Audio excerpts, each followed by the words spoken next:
modes of transport I take to theme parks is generally by car if it's in the UK. I've done some other trips around Europe where I've taken my own car, but going abroad I have to normally fly over and sometimes hire a car or take some of the public transport, and like the trains, metros, depending what's available in the city.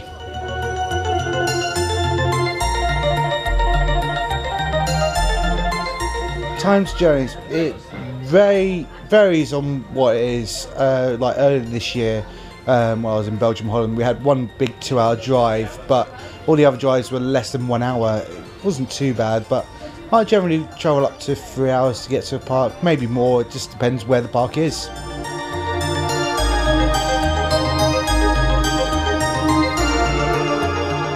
Sometimes. I had a journey a few years ago, going from Gothenburg, being to Leesburg the day before, going up to Tusenfryd in Norway. We're getting the train up from Gothenburg to Oslo, and we got stuck at this one station for a couple of hours, and yeah, we were like, what the hell is happening? It cut our time at the park severely, and it's just like was frustrating. It was just so annoying, but that's the only really problem, except for obviously delays on planes, but that's come to expected at times.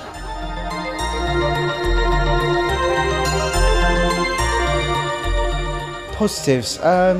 Sometimes when you're like getting near to the park, sometimes you can see the park from a distance, like get quite excited. I remember the first time to Park Warner on the bus that I took, and it was like, oh my god, I can see it. It's like, oh, I can't wait to get on like Batman, Superman, also the drop towers. Shot drop towers, sorry. It just sometimes just gives that bit of extra feeling instead of being on a coach.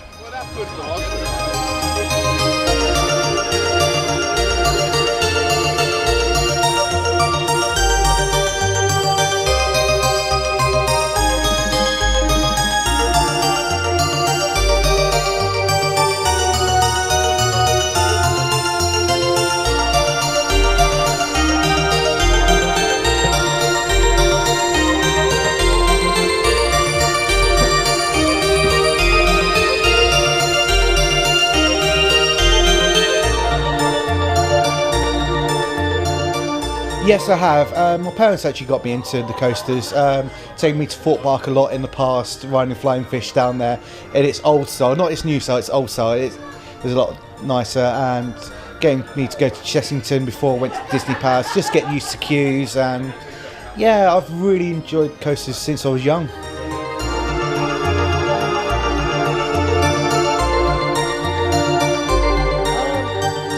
Why do I like it?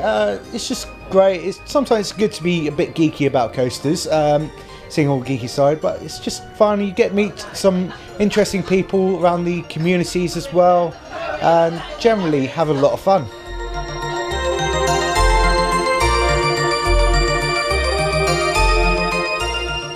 Well, it varies. I was in Belgium, Holland this year, as I said already, and they have boomerang coasters and SLC coasters, the Vekoma SLCs, and generally the boomerangs are the most popular coasters, which is annoying, but we just go off and hit that one first, get it done out of the way so we don't have to worry about it for the rest of the day, and then obviously get all the other rides. If we've done something at the park before, we'll go to something that we love, say like at Alton Towers, go to Nemesis first, or here at Lightwater Valley we'll probably do Raptor Attack and Ultimate when the main part of the park opens.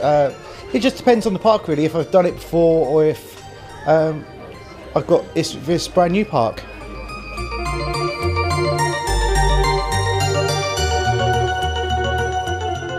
Well, it's very hard to say. My number one coaster at this moment is Expedition G-Force at Holiday Park. Features a lot of airtime, lots of overbags, it's really good fun, and my second favourite is actually Nemesis at Alton Towers, and it's a classic nowadays. It is really cool fun, lots of intensity.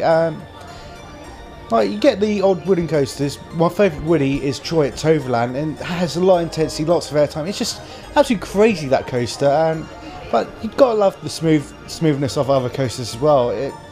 I don't really have a personal preference, just like, yeah, I love that ride, or, you know, it just depends how I feel on the day.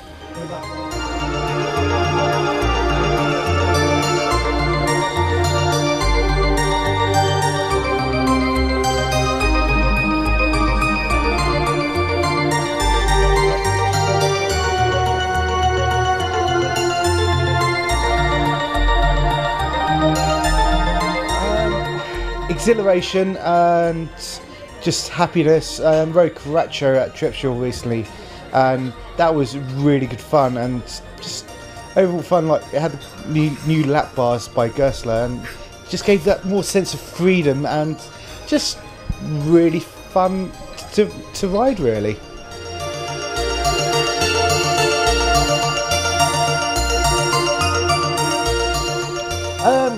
Some are good, some are bad. It's like a lot of the good ones I really enjoy, likes of Balder at Leesburg, but then there's some other ones that I absolutely hate. Is one at another park in North Yorkshire. I'm not going to mention that one, and it was absolutely horrible, and it was brand new for 2013, and I just didn't like it. It just hurt my shoulders a lot, but it just depends on the ride type, who made it, and generally just having fun.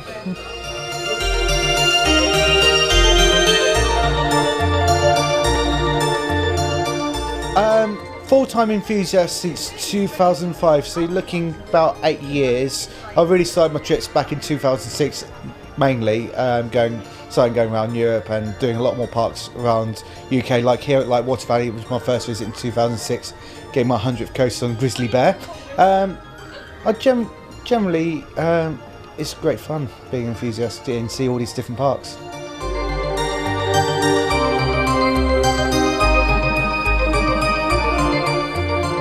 I visit Coast Force, which is the main one I've been on.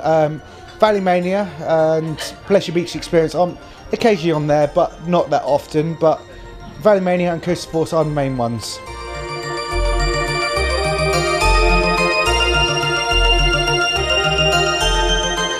Obscure.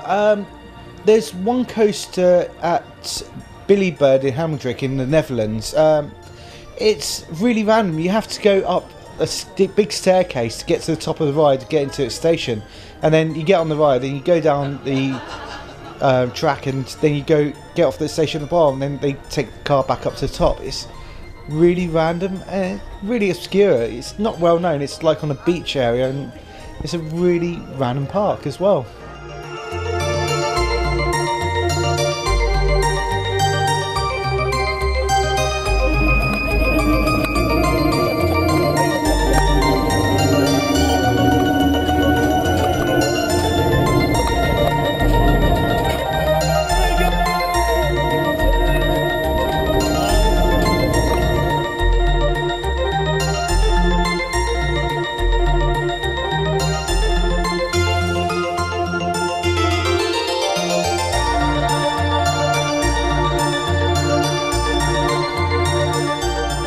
Thrill ride, it'll have to be like the top scans, like Whirlwind here at Water Valley and Beast at Fancy Island. Also, I do like the SNS Sky Swats, like Slammer at Fort Park.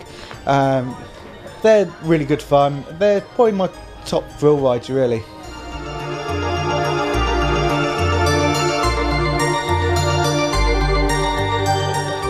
I don't really have a favourite theme park. It depends. If it's for theming, Fantasia. If it's niceness of the staff, like Water Valley. For thrills, Alton Towers. It's just really dependent of what the parks are like. It just all varies, really.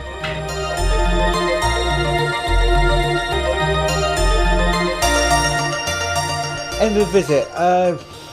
It's hard to say, really. It's like, sometimes if you've had a really good day, it's like, yeah, really happy, and then like the post-park depression comes in, like at the end of the day, when you've had that good feeling, you've been at a good day at park, had a good time, and all that. It just depends. If you had a bad day, you just think, oh, I don't want to visit there again.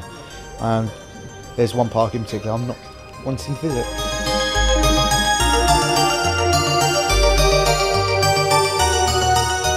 Yes, especially during the winter. I have to go out and find some random park that is open. There's not many that are open during the winter.